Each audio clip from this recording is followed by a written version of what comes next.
Welcome friends, आप सभी का फिर से एक बार स्वागत है हमारे चैनल पे। और आज हम बात करने वाले हैं इस हफ्ते थिएटर्स में रिलीज हुई मलयालम फिल्म यानी कि दृश्यम 3 के बारे में। वैसे तो इस फिल्म को मैंने कल रात 8:30 बजे ही देख लिया था, पर फिल्म देखकर घर लौटते लौटते तकरीबन रात के 2 बज गए थे, जिस कारण से जो है मैं फिर दिन में तो वीडियो बना नहीं सकता था। तो अभी आपको लगभग 24 घंटे बाद जो है इसका रिव्यू देखने को मिलने जा रहा है।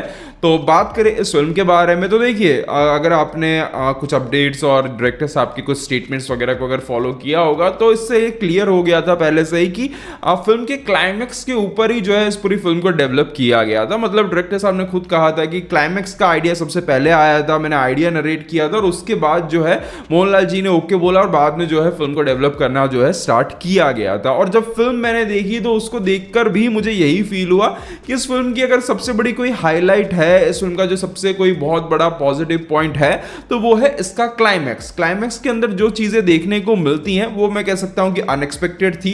पूरी फिल्म के अंदर सबसे सॉलिड थी, मजेदार थी, देखकर मतलब लगता है कि हाँ कुछ आइडिया था इनके पास और एक अच्छे ट्विस्ट के साथ जो है उस आइडिया को हमारे सामने रखा जाता है। बट यहां पर जो सबसे बड़ी प्रॉब्लम है वो ये है कि जो कुछ भी हमें अंत की तरफ देखने को मिलता है वो कहीं पर भी ना ही पार्ट 1 ना ही पार्ट 2 के आसपास आ पाता है।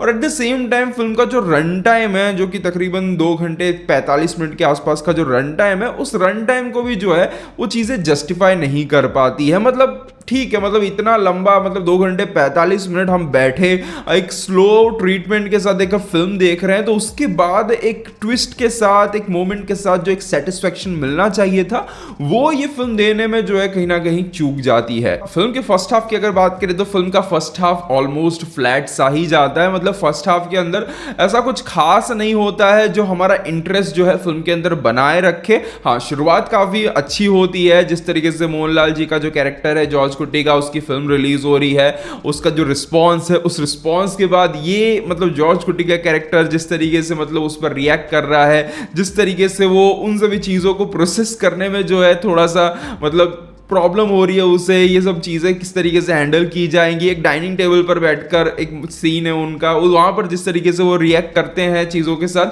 तो बहुत ही नेचुरल परफॉर्मेंस अगेन इस फिल्म के अंदर भी मोहनलाल जी के द्वारा हमें देखने को मिलती है। तो वो चीज़ें शुरुआत में अच्छी लगती है। इवन यहाँ पर रीमेक पर भी जो है यहाँ पर उन्होंने एक डायलॉग रखा हुआ है कि अभी रीमेक राइट्स वगैरह पर भी जो है डायलॉग्स उन्होंने रखे हुए हैं, तो चीज़ें शुरुआत में काफ़ी अच्छी लगती हैं। बट उसके बाद जिस तरीके से कहानी आगे बढ़ती है, इंटरवल से कुछ देर पहले तक मैं कहूंगा कि कुछ भी मतलब फिल्म के अंदर ऐसा नहीं था कि मतलब इंटरेस्ट डेवलप कर पाए। सेकंड हाफ की बात करें तो फर्स्ट हाफ के कंपेयर में सेकंड हाफ जो है फिल्म का काफी हद तक बेटर है। सेकंड हाफ के अंदर कुछ मोमेंट्स आते हैं जहां पर थ्रिल और टेंशन भी आपको फील होगा। सेकंड हाफ के अंदर एक कैरेक्टर है जो मतलब पूरा ही मतलब बदल सा ही गया है। मतलब पहले 2 पार्ट्स में आपने उस कैरेक्टर को जिस तरीके से देखा था, उसका नेचर, उसका बिहेवियर पूरी तरीके से बदल गया है। अब उसके पीछे का कारण तो यहां पर रखा गया है, बट स्टिल उन चीजों को राइटिंग के अंदर बहुत ज्यादा कन्विंसिंग तरीके से यहां पर जो है नहीं रखा गया है। बट हाँ, वो ही चीज जो है कहीं ना कहीं फिल्म के प्लॉट को होल्ड करके रख पाती है।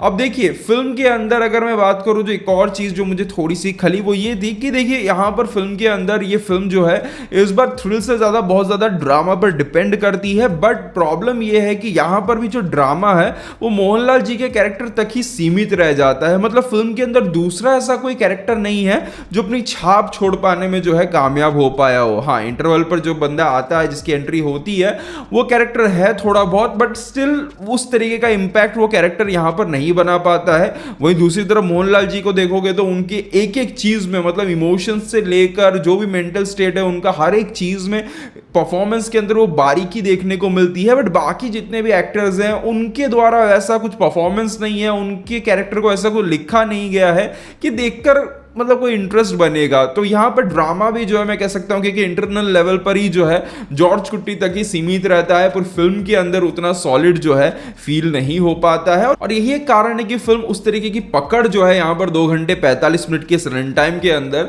नहीं बना पाती है। बाकी प्रोडक्शन क्वालिटी वगैरह वैसी ही है जैसे कि मतलब जीतू जोसेफ की फिल्मों के अंदर होता है, और रेगुलरली उनकी फिल्मों को जो है प्रोडक्शन वैल्यू के लिए जो है क्रिटिसाइज भी किया जा रहा है। बट इसके अंदर भी ऐसा कुछ इंप्रूवमेंट प्रोडक्शन प्रोडक्शन वैल्यू के अंदर नहीं हुआ है, बहुत ही लिमिटेड बजट की फिल्म है और कम बजट के अंदर तो बॉक्स ऑफिस पर इतना छापने वाली है कि इतना फायदा होगा कि ये लोग अगला पार्ट भी आराम से बना सकते हैं, रिस्क भी लेकर जो है आराम से बना सकते हैं, तो कोई टेंशन नहीं है उनको। तो ओवरऑल अगर कहा जाए तो फिल्म दृश्यम 3 जिस तरीके का पार्ट 1 था, जिस तरीके का पार्ट 2 था, उसके मुकाबले एक बहुत ही ओके सी फिल्म है। मतलब ठीक है, अगर देखना चाहते हो कि किस तरीके से कहानी को आगे लिया गया है तो देख सकते हो। क्लाइमैक्स में जो चीजें देखने को मिली है वो बढ़िया है। वहां पर मैं कह सकता हूं कि डायरेक्टर साहब ने दिखाया है, यहाँ पर जॉर्ज कुट्टी का जो कैरेक्टर है उस कैरेक्टर का एक दूसरा एंगल हमें दिखाया है। फिल्म को अगर थोड़ा सा 15-20 मिनट छोटा रखा जाता तो मेरे हिसाब से बेटर होता, क्योंकि ड्रामा और स्टोरी लेवल पर यहाँ पर ज्यादा कुछ था नहीं। अब आप में से काफी लोगों का सवाल रहेगा कि क्या कहानी यहाँ पर खत्म हो जाती है, तो देखिए आपको बता दूं कि फिल्म को एक ओपन एंडिंग अगेन दी गई है। मतलब अभी भी जो चीजें हैं खत्म नहीं हुई हैं, किसी ना किसी तरीके से आगे बढ़ने के जो है यहाँ पर मौके रखे गए हैं। अब मेकर्स उसे आगे लेते हैं नहीं लेते हैं वो तो वक्त आने पर पता चलेगा, बट पर्सनली अब मुझे नहीं लगता है कि ज़्यादातर लोगों का कोई इंटरेस्ट है इस कहानी को और आगे देखने में। हाँ, मैं कहूँगा कि अगर डायरेक्टर का ऐसा कुछ विजन हो कि यहाँ पर क्लाइमैक्स पॉइंट पर जॉर्ज कुट्टी का कैरेक्टर जिस तरीके से हमें नजर आया है उसी मोड को पकड़ते हुए आखिरी 15-20 मिनट में जो चीज़ें देखने को मिली हैं, जो एक मूड फिल्म का देखने को मिला है, उसी तरीके का मूड उसी तरीके के ट्रीटमेंट के साथ अगर अगला पार्ट बनाना है तो मेरे हिसाब से बना सकते हैं। अदरवाइज इस तरीके के ट्रीटमेंट के साथ तो ठीक है भाई, अभी और जो है मेरी पर्सनली जो है इच्छा नहीं है। तो ये था मेरा ओवरऑल ओपिनियन इस फिल्म को लेकर। अगर आपने फिल्म देख ली है तो आपको फिल्म पर्सनली कैसी लगी है कमेंट सेक्शन में जरूर बताइएगा। मिलते हैं हमारे अगले वीडियो में, तब तक के लिए बाय बाय, टेक केयर।